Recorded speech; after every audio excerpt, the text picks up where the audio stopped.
Ooh, it's warm. Yeah.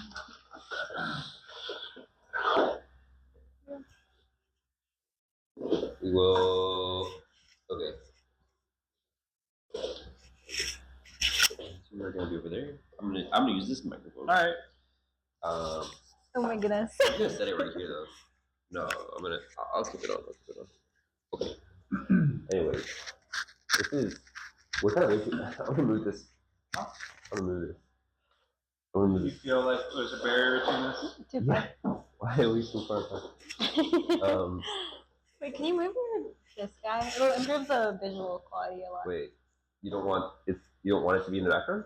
Nah. I think we're. Actually, I guess you can't see it. You can't see it. Okay. But she knows it's there though.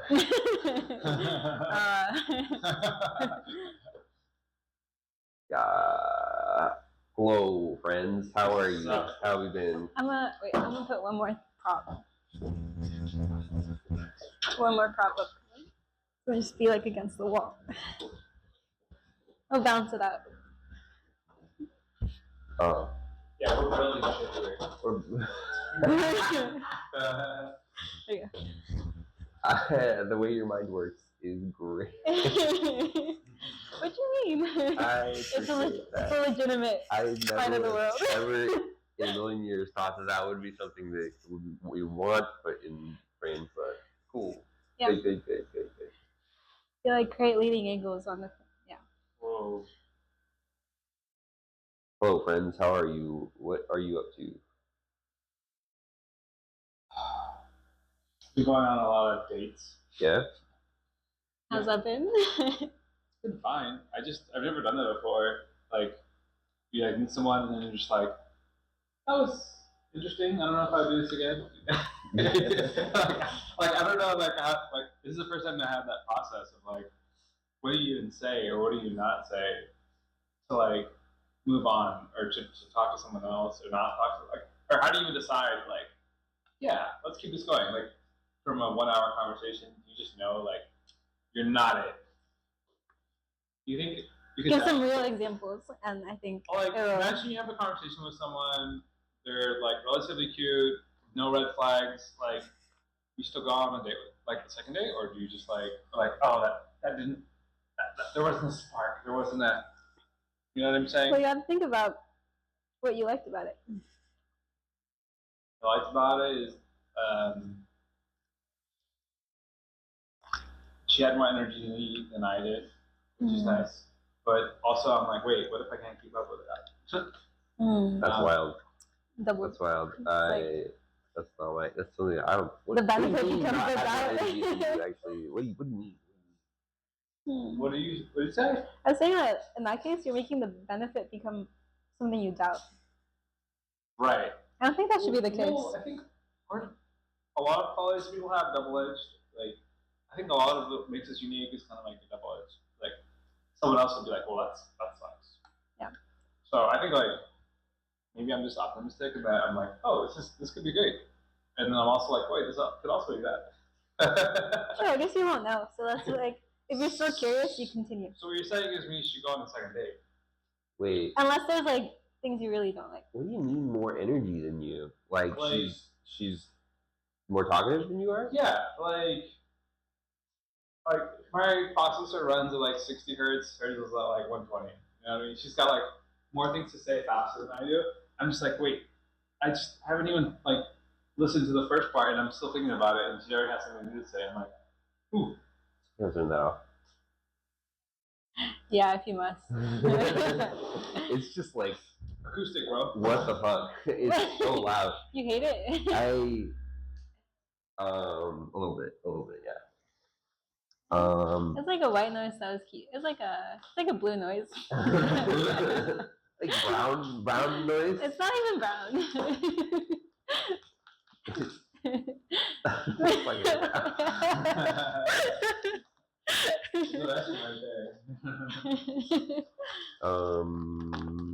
This is my bag of pills. A lot of pills. It is. There's a lot of random stuff in here. Tylenol, aspirin. What we're saying is you need a supplement to continue this conversation. No, this is caffeine.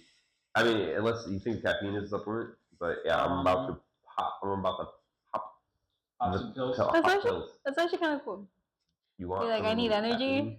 Caffeine? Got my caffeine pill. I Just like tweaking your your state of mind just a tiny bit, whenever needed, or however needed.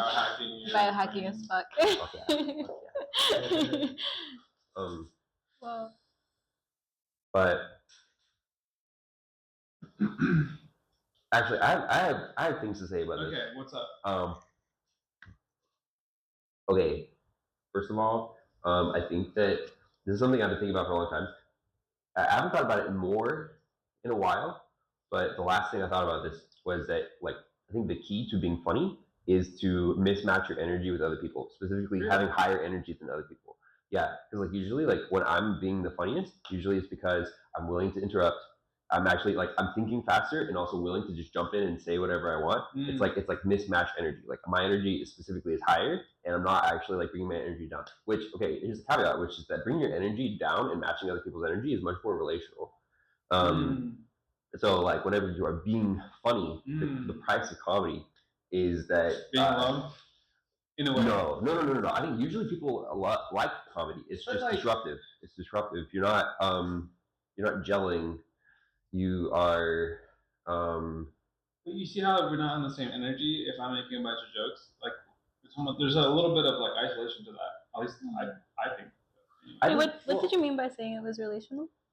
It's less relational because you are not matching their energy. Like usually when you want to relate with somebody, if they have like an energy level, whatever it is, you try and match. And that's very relational. And specifically, I think when as opposed to disruptive, is that what you said? Yeah, like being funny is generally speaking disruptive. Yeah. And that is like I think the main key element. If you want to be funny, if you want to try to be funny, you have to allow yourself to be disruptive. You have to allow yourself to mismatch, not just mismatch, but have higher energy than other people, or at least like, yeah, I don't know. That's what I was thinking. I don't know why did I think about that. The other thing I was thinking about is that because you're like wondering like how to know if you should continue to the next stage. Yeah. And right now, my only right now my only like literally my only litmus test is like are they fun, and usually by that I mean like are they challenging, like my theory of romance. Yes. To me, like that whole like exchange where we challenge each other, that is the most fun that you can have, I think, with another person. And so like if they are into that, then that's my only litmus test. But I feel like that's not necessarily like a litmus test for a relationship. Else, yeah. Or no, just for a relationship. I feel like it's like sure we like having fun, and that's like I don't know. I don't know what else to have after that. Some people like stability. I was gonna say like do you get challenged in your relationship, or some people like? I mean, I personally do to some extent, but some people are very much on the wavelength of like this should make me just feel good. And honestly, they're not wrong to a certain extent. I think it's true. I think there's a balance to be had, and I think it's healthy to be in a balance. But I have met people though that are like, no, just be nice to me. Don't say anything. Like, yeah. It's pristine vibes all the way out. Yeah, just pristine is okay. I argue that like you're sheltering yourself by that, and you're not really like accepting the other person in a way. Like you're not open like to hear what they say. You're just open to hearing what you want them to say, which I think is like, are you really seeing each other like as That's real a good people? Point. It's like not just about what you want. If I'm filtering out like you're some of you, and you're filtering out some of me, are we really like seeing each other? I mean, everyone filters everyone out. But like to some extent. I think with your partner, you're hoping that you're like filtering less. Yeah, right? At least that's what I'm aiming for. That's fair. Yeah. I feel like you think a lot about though filtering yourself for other people, and I never do. Like I genuinely think I'm cool, but also I think you're cool. I think we're both the same kind of cool. But I think other people think I'm cool. I feel like you don't think other people think you're cool. And so that's why you're like really, really trying hard to find people who like match your energy. Whereas I feel like most people do match. I think or at least are into my some people do not appreciate like my energy, and that just like makes me lose enthusiasm for the interaction, and it makes me lose hope in like the things I'm trying to create. So by interacting with those people, I am like my vibes are going down, right? So I try not to interact with those people. I try to maximize the interactions I have with people who like get what I'm doing. So I think like versus I think you're of the like persuasion where you're just like I'm doing this like it's cool, like I don't care if you think or you don't think it's cool, it's like whatever. Versus I guess I'm more swayed somehow. I don't know.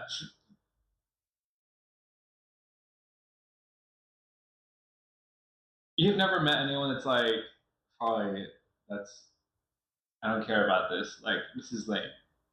Oh no, for sure. But I'm 100% confident that those people are actually lame. Well, like, is there a universal lame though? Like, I think like the things that I think are cool are lame to some people, and things that like you know what I'm saying? Like we could both be lame. Absolutely, there is universal lame. Wait, what? 100%. No way. It's subjective. It's all subjective. I've been dealing with the fact this week that things are like way more subjective than I like am ready for. What happened? Awesome. Let's come back to this though. It's just like a lot of context switching daily that's been happening, and it's not usually the case. But sometimes I just like I guess these days, specifically this week, it's been like a week where it's like, oh my god, this person has a specific way of being, and it's like a specific context that I like have to interact with, and then this other person has a different way of being in a different context, and not enough of like my own context to like impose. Mm-hmm. For some like it's not usually the case, but just like this week is a rough week. In that respect, because why? Because I think I'm changing specifically this week, so there's like not a lot to like counterbalance. Like how do you like a reference point, I guess? Or... Yeah, like my reference point is changing. Yeah. That sounds kind of scary, but also like kind of exciting in a way. Yeah. I'm like obsessed with learning new perspectives and understanding them. But you're still gonna put a value system on them. You're gonna be like, but it's still lame. But actually, you're lame. I mean, well, I'm not saying that I've never had any of those perspectives. I'm not saying that I don't like, and yeah, like usually when I can say that confidently that I think a perspective is lame, usually it's because I feel like I understand it. And usually it's because those people are like, I think that they're ignorant. They're ignorant of other perspectives and arrogant in their ignorance. They think that their perspective is better, and they're not interested in learning about new perspectives. Well, they might be feeling the same way back. I was gonna say like I think that they're literally thinking the same thing that you are though. As far as like, because something that's coming to my mind when you're talking about this is like I meet a lot of people who are like really into sports, and I like basically care like not at all about sports. Sure. And they think that I'm lame. But I'm like, wait, you care about who hits the ball, how many times? Like I literally do not care. But like, do you see how we could both be right? Like we could both think each other. Yeah, for sure. And like, there's no absolute truth to this. I also don't understand sports, but I want to. Right, but that's not really. I don't think that they're lame. No, I think people who think that their smaller perspective is better. That's when I think it's lame. But see, I guess the point I'm trying to make is smaller is just subjective here too. No. Like how there's no no. Wait. Okay, there's a point to be made because I think again what you're referencing is like sometimes like I don't know if the zeitgeist of the moment, like being aligned with the zeitgeist of the moment is actually like kind of like objectively better sometimes. In what? How so? What do you mean? Like it's a way that you can put like assign like better or worse. That's like more objective than like just saying everyone has their own way of thinking. There's like some more absolute truth. So yeah. What is good or That's exactly. Saying that there is absolute truth, or at least there is. there is more absolute. Than there are others. truths that are more concrete than others. Yeah. Yep. And like anyone who is like that, I have less information, but also I think my perspective is better than those people who have more information. Usually, I'm just like, that's silly. That's silly. It might even be better, but the fact that they think that it is better with less information is like it's a foundational flaw. It's like in that particular instance they might be right, but in most instances they have no way of knowing if they're right, and that's why it's stupid. That's why their perspective is worse. Even if in one instance they may be right, in general that perspective, like any perspective that is a result of that, like low information, but I think I'm still better, even though other people might have more information than me. They're just like the worst of the worst. Yeah. They're just like. Yeah. But the thing is, sometimes you have to take a risk. Sometimes people like take the risk of like being like, oh, wait, my objective is somehow going to be the trend or the zeitgeist soon, so I'm gonna like take it, and this is objectively better actually. Yeah. And they take a bet, and sometimes they're wrong, and then they're crazy. Sometimes they're right, and then they're geniuses. Yeah. So this is like what's his name? That Nazi guy who makes shoes. Nazi guy makes shoes? Sorry, maybe not very. How do I forgot his name? Makes music too. He makes the Yeezys. Yeezy? Oh, Hey, Nazi guy? You're talking about fucking Kanye West. Kanye. Yeah, I feel like a lot of people say that. Nazi guy. Like Kanye, Nazi? Did you know that? Nazi? Yes. He's been coming off Nazi. He's like, I love the way they dress. Those Nazis really know how they do it. How to do it. Whoa, okay, I wasn't aware of that. The only thing I remember, he's like a Jew hater, or at least like he came out like so, but not a Nazi or but no, like saying like there's a lot of people groups that don't like the Jews that are not Nazis, like like the people in Gaza, for example, not Nazis, also not very pro-Jew. Bold.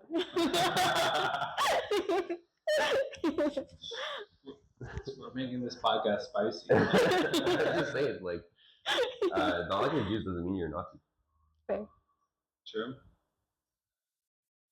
But yeah, I guess I don't know why that kind of just gave me that impression of like, well, I don't know if people say he's ahead of his time or he's like innovator, but I don't really believe it. But it appears to look like that. He does come off crazy, but he does have a context that's pretty powerful. Yeah. You know? Kanye? Yeah. A context? What do you mean? Contexts are big for me these days. Right? Context is what I'm calling like people's personal perspectives, personal like rule sets. Gotcha. Yeah. Wait, we were talking earlier about something about like relationship stuff. You know, like how to know if you should proceed with a date, and then we got off the topic, but I feel like there was an open question we were supposed to come back to. I mean, the question is like, if there are no red flags, you go, yeah. had a good time, but like you can just go with gut feeling. But you didn't feel like the magic spark that people talk about. Then it probably depends on like how much time. Like, do you have? Is it at the bad point? Is like, do you have time to waste? Because it might not be a waste. It might just be like enjoyable. Do you have time to enjoy? Yeah. And if not, then you know. Wait, have you ever felt the magic spark that people talk about? Let me process that for a second. Not on a first date, so maybe that's why I'm like kind of. Have you ever had a first date that lasted 24 hours? No, this is like. I've one that lasted 12 hours. Okay. Okay, so you guys rookie number. Well. No, I had a first date that lasted. Wait, I had a date that lasted almost 48 hours. First date that lasted a week. Get out of here. Yeah, okay, that's weird. So, yeah. No, we were going on a road trip. We were friends before. It's okay. You lost the Yeah, I don't think that counts. I don't think it counts. It Yeah. counts. No, it doesn't. Okay. That does not happen very often, though. Maybe like what, a couple times in your life or something. No, yeah, for sure. It doesn't happen very often, but it's happened to me like probably like I've had 24-hour dates at least 3 times. Like the first date, and Was that like personal, like this is my person, or is this lust? no, both. Like no, like literally, like you meet, get to know each other, you end up talking for like 4 or 5 hours.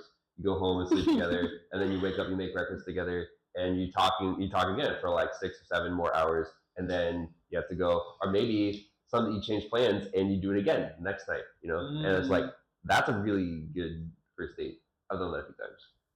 I just have to go to work next day, so I wouldn't do that. So, like, I know this is like super nerd shit, but I would just be like, well, my place isn't clean enough for you to come over, and I've got to go to work, so nice knowing you. That's not super nerd shit. But That's like, cool. if it was on a Saturday, I guess this could happen. Yeah, I don't know why I've never had that. That is something that I do think about. Like, what are the conditions that make that happen? Um, I'm not sure. What like how did you guys? Well, for you as a vacation, Farley, how did you?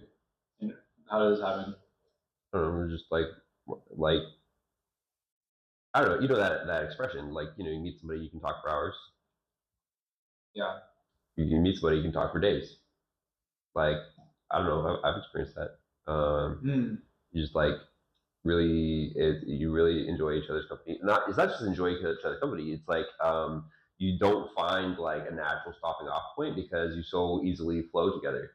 And so it also yeah, for me that's like a strong indicator that like that's what I should pursue. Usually it's just like yeah, like there might be lulls in the conversation, but usually it's like the lull leads to a better turn in the conversation. Yes. Not like you have to like work to keep it going. Got you. Yeah. So like this, reminds you a lot of like a chemical reaction where you have two things that are kind of combined with each other, and they're at the correct ratio such that they never run out. There's not like a limiting like reagent, a limiting chemical that is creating a product. And the reason I think about this a lot is it's whenever you enter a social interaction, I think of people as like different chemicals interacting with each other, and that if you have one that just extinguishes everyone else, like then there's not enough energy to keep the interaction alive. But if there's a balance among people with energies, topics, the conversation can go on for, like you said, days or weeks or whatever. But maybe this is why I'm hesitant to what do you call it? Go on a date with this girl is because I felt like she was consuming a little bit too much of my oxygen, and so I was like running out of things to say. Versus if she had taken more time and paused and kind of matched my energy, I wouldn't have been so extinguished. So I mean, like, you mean like she was like not giving you time to think? I think like her flame. Just to go back to the like analogy, her flame was burning faster than mine was, and I think I just need more time to process like what is being said before I can like introduce a new topic or like reply. So in a way, if she queues up 5 tasks for me, I will only be able to do 2. Therefore, like our energies are mismatched. Sounds like you shouldn't go on another date. Yeah, I mean, based on this conversation, I think I know my answer now. Yeah. But I think that's actually one of the key points that has the 3 of us in this room now. Is I think that there's something about us that our energies are kind of matched in some way that we can have these interactions all the time. It's cool. I like it. Do you guys want to get dumplings? No. We can go soon. You have more to say. We can also record again and once we get something. Sure. This is an ad break right here. Ad break. You can make a fake ad. Sure. Yeah, we can pause. Start doing ads.